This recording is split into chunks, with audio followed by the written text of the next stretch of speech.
আসসালামু আলাইকুম। National agro Bangla YouTube channel ও ফেসবুক পেজে সবাইকে স্বাগত জানাচ্ছি আরও একটি নতুন ভিডিওতে। আজ 18 এপ্রিল 2025 আপনাদের সামনে হাজির হলাম ধনেপাতা চাষ নিয়ে। আমরা এখানে গতকালকে ধনেপাতা বীজ বপন করেছি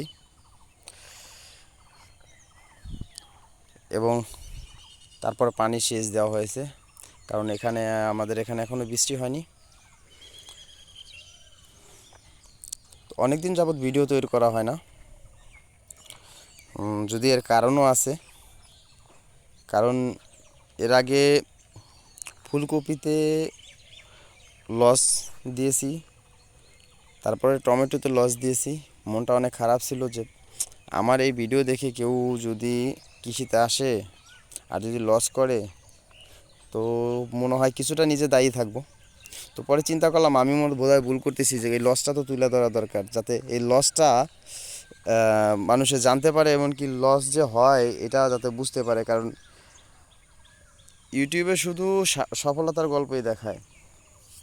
তো যারাই কৃষিতে আসেন চিন্তা ভাবনা করবেন আগে যে লস হইতেই পারে। আর সবচেয়ে বড় কথা হচ্ছে কৃষি না যায় না, কৃষিতে না আসাই ভালো কৃষি সম্বন্ধে। কারণ কৃষিটা এত সহজ না। বুঝতে পারলাম এই গত 1.5 বছর যাবত এই সবজি চাষে আইসা। তো সবজি চাষে যদি লস হয়, অনেক লস। এই যে ধনেপাতা লটারি ফসল, হয়তো পেতেও পারি, নাও পারি। তো ভিডিও দেখলেন, সফলতা দেখলেন, চাষ আইসা পড়লেন, আইসেই চাষ করবেন, লাভবান হবেন, এই ধারণা নিয়ে কেউ কৃষিতে আসেন না। তবে সবচেয়ে বড় কথা হয়েছে এলো যে আমি মনে করি একটা কৃষকের যে চাষ করে ফসল ফলায়া যে দাম পায় না, লস হয়ে গেছে, এতে তার যে সফলতা হয় না, এটা ভুল কথা। যদি কৃষক ফলন ফলাইতে পারে, যদি জমিতে ফসল ফলাইতে পারে, তাহলে আমি মনে করি সফল। কারণ যদিও উনি একজন কৃষক দাম পায় নেই, কিন্তু উনি তো ফসল উৎপাদন করে